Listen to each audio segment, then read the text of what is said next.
नमस्कार, स्वागत है आप लोग का आपके अपने चैनल इको साइंस में। तो आज हम लोग को स्टार्ट करना है cell cycle and cell division part number 4। तो पिछले पार्ट में हम लोगों ने साइटोकाइनेसिस और मियोसिस का इंट्रोडक्शन देखा। इस वाले पार्ट में हम लोग को मियोसिस 1 देखना है। ये बहुत ही इंपॉर्टेंट लेक्चर है क्योंकि पीवाईक्यू में से आपको बहुत सारे सवाल मिल जाएंगे प्रोफेस 1 के फेज से रिलेटेड। तो आपने करना क्या, एनसीईआरटी की रीडिंग और अगले लेक्चर में हम लोग इसके बहुत सारे क्वेश्चंस को करेंगे। चलिए स्टार्ट करते हैं हम लोग। सबसे पहले मियोसिस 1 का प्रोफेस 1, ये आपने चार्ट तो पता ही है। प्रोफेस 1 में आता है लेप्टोटीन, जाइगोटीन, पैकेटीन, डिप्लोटीन, डाइकिनेसिस और ये सारे बहुत ही ज्यादा इंपॉर्टेंट है आपके लिए, ठीक है। उसके बाद फिर आएगा मेटाफेज 1, एनाफेज 1 और टीलोफेज 1। तो चलिए सबसे पहले हम लोग स्टार्ट करते हैं प्रोफेज 1। तो जो मियोसिस का प्रोफेज 1 होता है वो much lengthier, longer and complex than prophase of mitosis. क्या बोला कि लेंथियर या लॉन्गर कर सकते हो, longer and complex than prophase of mitosis. आप ये देख लो प्रोफेज 1 में कितने सारे फेज आ गए और जबकि माइटोसिस में केवल प्रोफेज, मेटाफेज, एनाफेज, टीलोफेज था, ठीक है। तो लॉन्गर है और कॉम्प्लेक्स है। उसके बाद हम लोग अगर सबसे पहले फेज के बारे में समझे वो है लेप्टोटीन, ठीक है। लेप्टोटीन, लेप्टोटीन में क्या होता है कि लाइट माइक्रोस्कोप में क्रोमोसोम यहाँ पे विजिबल होता है। क्या बोला, लाइट माइक्रोस्कोप में क्रोमोसोम यहाँ विजिबल होता है और compaction of chromosome through out leptotene चलता है। दो इंपॉर्टेंट बातें क्या है कि chromosome become visible under light microscope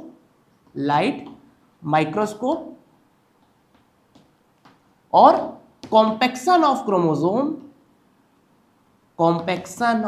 chromosome carried throughout leptotene, ठीक है। ये क्रोमोसोम है ना, CH फॉर क्रोमोसोम। तो पूरे लेप्टोटीन तक कॉम्पैक्शन ऑफ क्रोमोसोम चला आता है। जो हमारा मेन खेल स्टार्ट होता है वो होता है फ्रॉम जाइगोटीन टू डाइकिनेसिस, ठीक है। तो हम लोग स्टार्ट करते हैं जाइगोटीन को। आइए अब हम लोग स्टार्ट करते हैं नेक्स्ट फेज, वो है जाइगोटीन, ठीक है। अब आराम समझेंगे जाइगोटीन में होता क्या है। तो सबसे पहले अगर हम लोग जाइगोटीन में समझे तो यहाँ पे पेयरिंग ऑफ होमोलॉगस क्रोमोसोम होता है। क्या बताया मैंने, सबसे पहले क्या होगा यहाँ पे पेयरिंग ऑफ होमोलॉगस। पिछले लेक्चर में बताया था कि होमोलॉगस क्रोमोसोम क्या होता है, उसकी पेयरिंग होती है, ठीक है। अच्छा, तो पेयरिंग ऑफ होमोलॉगस क्रोमोसोम हुआ। ये जो प्रोसेस ऑफ पेयरिंग है, एसोसिएशन, उसे हम लोग बोलते हैं सिनेप्सिस, ठीक है। प्रोसेस जो होता है ये प्रोसेस ऑफ एसोसिएशन कह सकते हो या पेयरिंग कह सकते हो या पेयरिंग कहेंगे, उसे हम लोग क्या कहते हैं, सिनेप्सिस। अच्छा, और ये जो सिनेप्सिस होता है वो एकम्पनाइड होता है bye formation of synaptonemal complex. किसकी फॉर्मेशन होता है यहाँ पे, फॉर्मेशन ऑफ सिनेप्टोनिमल कॉम्प्लेक्स। नई बात समझ में आई, अब समझ में आएगी। देखो एक चीज और बताऊंगा, अभी 4 बातें इसमें इंपॉर्टेंट है वो समझेंगे अपन, ठीक है।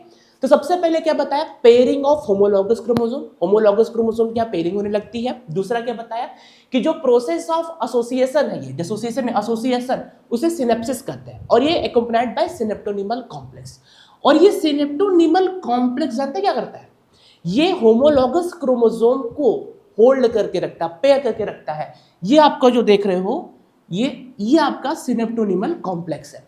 तो सिनेप्टोनिमल कॉम्प्लेक्स क्या करता है, होमोलॉगस क्रोमोसोम को पकड़ के रखेगा, होल्ड करके रखेगा, ठीक है। अच्छा, और उसमें इंपॉर्टेंट बात क्या होती है कि जो होमोलॉगस क्रोमोसोम या क्रोमोसोम जो होता है वो बाइवेलेंट की तरह दिखना स्टार्ट हो जाता है। बाइवेलेंट, देखो यहाँ पे क्रोमोसोम, होमोलॉगस क्रोमोसोम बाइवेलेंट, यहाँ पे देखो होमोलॉगस क्रोमोसोम बाइवेलेंट। तो होमोलॉगस क्रोमोसोम बाइवेलेंट की तरह दिखना स्टार्ट हो गया, ठीक। तो इसमें 3 क्या इंपॉर्टेंट बातें हैं, 4-5 है ना। देखो सबसे पहले pairing of homologous chromosome, homologous chromosome की पेयरिंग, ये जो प्रोसेस है पेयरिंग उसे सिनेप्सिस कहते हैं। और ये एकम्पनाइड कैसे होता है, bye formation of synaptonemal complex, ठीक है। अच्छा, सिनेप्टोनिमल कॉम्प्लेक्स करता क्या, ये होल्ड करके रखेगा किसको, होमोलॉगस क्रोमोसोम को। और यहां पे आपको क्रोमोसोम कैसे बाइवेलेंट की तरह दिखना स्टार्ट हो जाते हैं, ठीक है। अभी हम लोग एक टर्म पढ़ेंगे टेट्राड, वो पैकेटिन में देखेंगे क्या होता है। यहाँ पे मेन आपको क्या करना है, बाइवेलेंट। तो pairing of homologous chromosome synapses, जो पेयरिंग का प्रोसेस होता है सिनेप्टोनिमल कॉम्प्लेक्स और क्रोमोसोम एज बाइवेलेंट। 4 इंपॉर्टेंट बातें जाइगोटिन से रिलेटेड याद रखनी है। अब स्टार्ट करते हैं अगला फेज, वो है पैकेटिन। आइए अब लोग स्टार्ट करते हैं नेक्स्ट फेज, वो है पैकेटिन। पैकेटिन ये आपका अगर बात करें तो प्रोफेज 1 का सबसे लंबा फेज होता है और सबसे इंपॉर्टेंट फेज होता है, इसमें बहुत सारी चीजें एक साथ हो रही होती है, ठीक है। तो एक एक करके हम लोग सबसे पहले समझेंगे होता क्या है इसमें।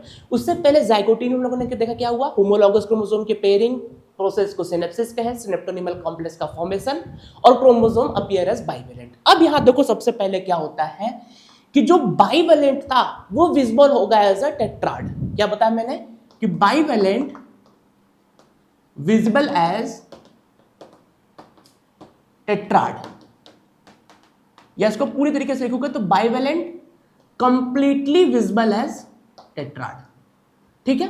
The bivalent completely visible as tetrad. Tetrad किस टर्म में आप बोल रहे हो, वो क्रोमेटिड के टर्म में बोल रहे हो। देखो टेट्राड 4, उधर 4, तो क्रोमेटिड के टर्म में आप बोलोगे तो टेट्राड मतलब देखो क्रोमेटिड भी अच्छे से दिखने लगे। कहने का मतलब ये है कि क्रोमेटिड भी आपको अच्छे से विजिबल होने लगा। जाइगोटिन में आपको उतने अच्छे से क्रोमेटिड कहाँ देख रहे थे, तो इसलिए हम लोगों ने बाइवेलेंट बोला। देखो डायग्राम में फर्क है ना, तो इसमें देखो क्रोमेटिड आपको अच्छे से दिखने लगेंगे, इसलिए हम लोग क्या बोलते हैं यहाँ पे bivalent completely visible as tetrad. एक इंपॉर्टेंट बात यहाँ हुआ। दूसरा क्या हुआ यहाँ पे, सबसे इंपॉर्टेंट यहाँ पे होता है रिकॉम्बिनेशन नॉड्यूल का बनना। क्या बताया यहाँ पे, रिकॉम्बिनेशन नॉड्यूल। अब आराम से समझना क्या होता है रिकॉम्बिनेशन नॉड्यूल। तो it is a site where crossing over takes place between non sister chromatid of homologous chromosome. पहले लिख लेते फिर समझते हैं कि site where crossing over takes place between non-sister chromatid of SC for homologous chromosome. अब आराम समझना क्या, तो सबसे पहले समझाता हूं कि ये नॉन सिस्टर क्रोमेटिड क्या होता है। पहले ये देख लेते हैं हम लोग। चलो एक डायग्राम हम लोग यहां बना लेते हैं ना, एक आपका एक और ये आपके होमोलॉगस क्रोमोसोम हो गए, ठीक है। सिस्टर क्रोमेटिड आपको पता है ना, ये सिस्टर क्रोमेटिड एक क्रोमोसोम के जो क्रोमेटिड है वो सिस्टर क्रोमेटिड हो गए, लेकिन ये आपका क्या हो गया, नॉन सिस्टर क्रोमेटिड। ये क्या हो गए, नॉन सिस्टर क्रोमेटिड। क्या हो गया, ये नॉन सिस्टर क्रोमेटिड। मतलब होमोलॉगस क्रोमोसोम के जो क्रोमेटिड होंगे वो नॉन सिस्टर क्रोमेटिड। एक क्रोमोसोम के क्रोमेटिड सिस्टर होते हैं, लेकिन जो अलग अलग होमोलॉगस क्रोमोसोम है इसके जो क्रोमेटिड होंगे वो क्या होंगे, नॉन सिस्टर क्रोमेटिड। तो एक बात समझ में आ गया क्या होता है नॉन सिस्टर क्रोमेटिड, ठीक है। अब बताया क्या कि where crossing over takes place. तो ये क्रॉसिंग ओवर क्या होता है, ये क्रॉसिंग ओवर क्या होता है, तो अगर हम लोग क्रॉसिंग ओवर के बारे में समझे तो एनसीईआरटी लिखती है कि here exchange of genetic material takes place between homologous chromosome. क्या बताया, exchange of genetic material takes place between homologous chromosome। homologous chromosome के बीच में जेनेटिक मटेरियल का एक्सचेंज हो रहा है। आप यहां देखोगे, देखो यहां पे क्या हुआ, और साथ में देखना और आगे बताता हूं फिर क्या होगा कि क्रॉसिंग ओवर की वजह से रिकॉम्बिनेशन होता है होमोलॉगस क्रोमोसोम का। क्या होता है, recombination of homologous chromosome takes place due to crossing over. अब पहले आराम समझेंगे। सबसे पहले मैंने क्या बताया, एक्सचेंज ऑफ जेनेटिक मटेरियल। देखो जेनेटिक मटेरियल एक्सचेंज हुआ, देखो ये वाइट वाला पार्ट उधर चला गया, ये रेड वाला पार्ट इधर आ गया, साथ में रिकॉम्बिनेशन भी हो रहा है। इधर देखो रिकॉम्बिनेशन हो रहा है, ठीक है। एक तो ये रिकम्बाइंड कर जा रहे हैं, एक बात तो ये हो गया। दूसरी बात क्या हुआ, जेनेटिक मटेरियल का भी एक्सचेंज है। देखो ये रेड वाला पार्ट इधर चला गया, ये व्हाइट वाला पार्ट इसके पास चला गया, तो एक्सचेंज ऑफ जेनेटिक मटेरियल भी हो रहा है और रिकॉम्बिनेशन हो रहा है बिटवीन होमोलॉगस क्रोमोसोम। और साथ में यहां देखना सिनेप्टोनिमल कॉम्प्लेक्स अभी है, वो होल्ड करके रखा है होमोलॉगस क्रोमोसोम। यहां बस हो क्या रहा है, रिकॉम्बिनेशन हो रहा है, साथ में एक्सचेंज ऑफ जेनेटिक मटेरियल हो रहा है बिटवीन होमोलॉगस क्रोमोसोम। इतनी बात समझ में आई। अच्छा, अब क्या होगा, ये जो रिकॉम्बिनेशन होता है वो एंजाइम मीडिएटेड प्रोसेस होता है। क्या होता है, ऊपर बताता हूं कि जो आपका रिकॉम्बिनेशन होता है is enzyme mediated process. Enzyme mediated process. अच्छा, अगर ये एंजाइम मेडिएटेड प्रोसेस है तो इसमें एंजाइम कौन सा यूज होता है? वो है रिकॉम्बिनेस। रिकॉम्बिनेज एंजाइम है जो रिकॉम्बिनेशन में मदद कर रहा है। तो क्या बात आपको पैकेटिन में याद रखनी है? सबसे पहले बाइवेलेंट टेट्राड की तरह अपीयर हुआ, ठीक, वो क्रोमेटिड बताया। दूसरा, रिकॉम्बिनेशन नोड्यूल अपीयर हुआ। Recombination nodule is a site where crossing over takes place between non sister chromatid of homologous chromosome. Non sister chromatid बताया क्या होता है, ठीक है। अब क्या होना है कि एक तो जेनेटिक मटेरियल का एक्सचेंज होगा और रिकॉम्बिनेशन होगा होमोलॉगस क्रोमोसोम का।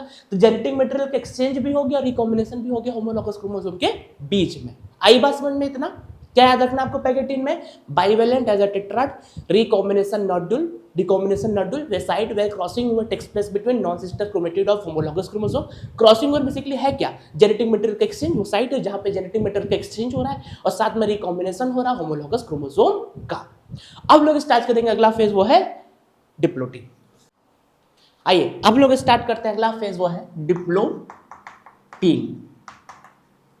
चलिए पहले रिवाइज कर लेते हैं। हम लोगों ने जाइगोटिन में क्या देखा? सिनेप्सिस हुआ, होमोलॉगस क्रोमोसोम की पेयरिंग, सिनेप्सिस, सिनेप्टोनिमल कॉम्प्लेक्स का फॉर्मेशन और बाइवेलेंट। पैकेटिन में क्या हुआ कि bivalent clearly appear as tetrad, recombination nodule जहां पे क्रॉसिंग हो रहा है, क्रॉसिंग मतलब एक्सचेंज ऑफ जेनेटिक मटेरियल, ठीक। और उसके बाद क्या हो रहा है? रिकॉम्बिनेशन हो रहा है। रिकॉम्बिनेशन एंजाइम मेडिएटेड प्रोसेस है, कौन करता है? रिकॉम्बिनेज एंजाइम करता है, ठीक है। अब लोग अगर डिप्लोटिन के बारे में समझे, यहाँ पे देखो डायग्राम में कुछ चीजें आपको फर्क लग रही होगी। यहाँ पे देखो सिनेप्टोनिमल कॉम्प्लेक्स ही गायब हो गया। तो सबसे पहले क्या होता है यहाँ पे? Dissolution of synaptonemal complex. अच्छा, अगर सिनेप्टोनिमल कॉम्प्लेक्स ही डिसॉल्यूट कर जाए इसका मतलब क्या हुआ? देखो सिनेप्टोनिमल कॉम्प्लेक्स कर क्या रहा था? होमोलॉगस क्रोमोसोम को होल्ड किए हुआ था। अब क्या हो जाएगा? जो रिकम्बाइंड होमोलॉगस क्रोमोसोम होगा वो सेपरेट कर जाएगा। सीधी सी बात है, क्यों सेपरेट करेगा? क्योंकि सिनेप्टोनिमल कॉम्प्लेक्स ही आपका गायब हो गया।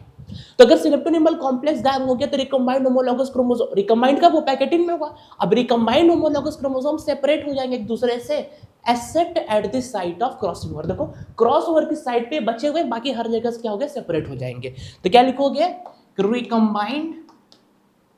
रिकम्बाइंड, समझ रहा है ना? रिकम्बाइंड होमोलॉगस क्रोमोसोम जो होगा, chromosome separates from each other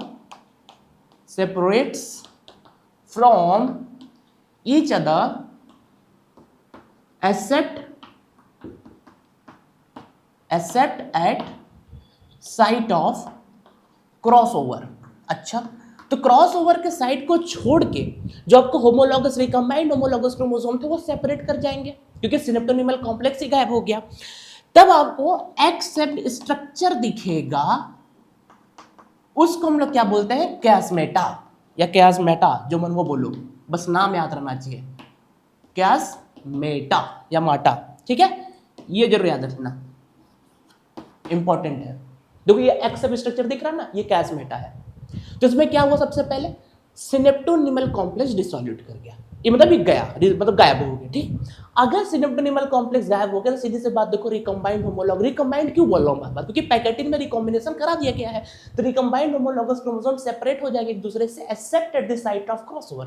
देखो एक्सेप्ट स्ट्रक्चर दिख रहा है, उसे कैस्मेटा बोला गया, ठीक है। तो इसमें क्या डिप्लोटिन में इंपॉर्टेंट है कि डिसॉल्यूशन ऑफ सिनेप्टोनिमल कॉम्प्लेक्स और एक्सेप्ट स्ट्रक्चर कैस्मेटा का फॉर्मेशन। एक चीज और देख लेना, ये जो है ये न्यूक्लियर एनवेलप है, साथ में सेंट्रियोल का मूवमेंट है। ये सेंट्रियोल का मूवमेंट हम लोग डायकाइनेसिस में अगले फेज में समझेंगे, ठीक है। अब लोग स्टार्ट करते हैं नेक्स्ट फेज, वो है डायकाइनेसिस। आइए अब लोग स्टार्ट करते हैं नेक्स्ट फेज, वो है डायकाइनेसिस। वो क्या है? डायकाइनेसिस। तो चलिए फिर से रिवीजन करते हैं। जाइगोटिन में हम लोग क्या देखा था? Synapses, homologous chromosome, synaptonemal complex. Pachytene में क्या देखा था? रिकॉम्बिनेशन नोड्यूल था, बाइवेलेंट टेट्राड था, क्योंकि बाइवेलेंट जाइगोटिन में देख लिया था, क्रॉसिंग ओवर था। अब डिप्लोटिन में हम लोगों ने क्या देखा था? डिसोल्यूशन ऑफ सिनेप्टोनिमल कॉम्प्लेक्स, कैस्मेटा देखा। अब आता है लास्ट में डायकाइनेसिस। डायकाइनेसिस में क्या होता है? Terminalisation of कैस्मेटा। क्या होता है सबसे पहले इसमें? Terminalisation of कैस्मेटा। देखो इसका मतलब क्या होता है कि कैस्मेटा जो होता है वो गायब हो गया। कैस्मेटा ही देखो गायब हो गया, ठीक है। तो टर्मिनलाइजेशन ऑफ कैस्मेटा क्योंकि पूछेगा तो क्या होगा इसका आंसर डायकाइनेसिस, ठीक है। अब इसमें क्या होता है कि न्यूक्लियोलस, न्यूक्लियर इन्वेलप, देखो ये न्यूक्लियोलस, न्यूक्लियर इन्वेलप ये सारे क्या हो जाएंगे, डिसअपीयर। तो क्या लिखोगे, nucleolus disappear and nuclear envelope breaks down, ठीक है। न्यूक्लियर इन्वेलप टूट जाएगा, न्यूक्लियोलस जो हो जाएगा गायब हो जाएगा, और centriole reached to their opposite pole, देखो सेंट्रियोल अपने अपोजिट पोल पे पहुंच जाएंगे। तो centriole reached to opposite pole. और जो सबसे इंपॉर्टेंट बात है after terminalization of chiasmata in diakinesis, वो क्या है कि diakinesis represent transition to metaphase 1। Metaphase 1 का ट्रांजिशन क्या होता है डायकाइनेसिस। तो diakinesis represent transition to metaphase 1। यहां पे क्या हुआ देखो, कैस्मेटा गायब हो गए, ठीक है, टर्मिनलाइजेशन ऑफ कैस्मेटा, ये इंपॉर्टेंट बात पहला। दूसरा, न्यूक्लियोलस, न्यूक्लियर इन्वेलप ये सारी चीजें गायब हो जाएंगी और सेंट्रियोल जो होगा अपने अपोजिट पोल तक पहुंच जाएगा, और diakinesis represent transition to metaphase 1। ये सारी इंपॉर्टेंट बातें थी, ये बहुत सारे क्वेश्चन इससे आए हुए हैं। अब हम लोग स्टार्ट करेंगे मेटाफेज 1। आइए अब लोग स्टार्ट करते हैं मेटाफेज 1। अभी हम लोग समरी देखेंगे तो फिर ये सारी चीजें रिपीट होगी, ठीक है। तो आपको याद तो यहीं पे ही हो जाना है। देखिए मेटाफेज 1 क्या, बहुत आसान है स्टार्ट। देखो अब क्या हुआ कि जो बाइवेलेंट क्रोमोसोम हैंगे अलाइन करेंगे अपने आप को कहाँ, इक्वेटोरियल प्लेट पे, ठीक है। तो ये आपका क्या हो गया, इसका इक्वेटोरियल प्लेट, ये हम लोग क्या करते हैं मेटाफेजिक प्लेट। तो देखो यहाँ पे डबल मेटाफेजिक प्लेट का फॉर्मेशन हुआ, ठीक है। तो सबसे पहले क्या इसमें इंपॉर्टेंट है कि बाइवेलेंट क्रोमोसोम, बाइवेलेंट समझ रहे हो ना, bivalent chromosome aligns themselves along equator forming double metaphasic plate,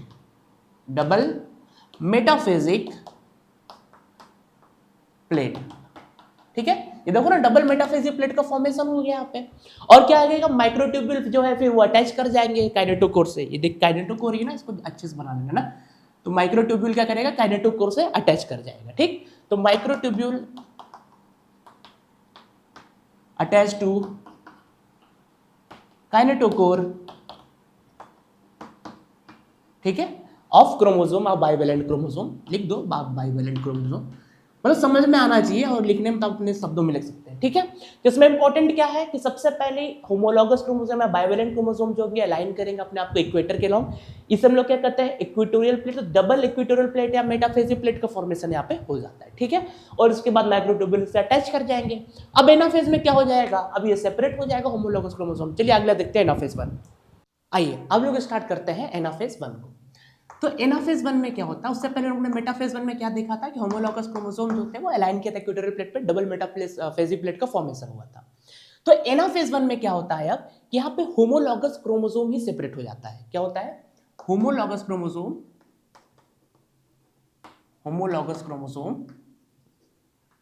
separates. अच्छा, होमोलॉगस क्रोमोसोम सेपरेट हो जाता है, साथ में सेंट्रोमियर की स्प्लिटिंग यहाँ नहीं होती, क्योंकि पूरा होमोलॉगस क्रोमोसोम ही सेपरेट हो गया। माइटोसिस की तरह यहाँ पे सेंट्रोमियर की स्प्लिटिंग नहीं होती है। तो सेंट्रोमियर डजंट स्प्लिट्स। अगर ये नहीं स्प्लिट किया, इसका मतलब क्या होगा कि जो सिस्टर क्रोमेटिड रहेगी वो अपने सेंट्रोमियर से अटैच रहेगा। तो सिस्टर क्रोमेटिड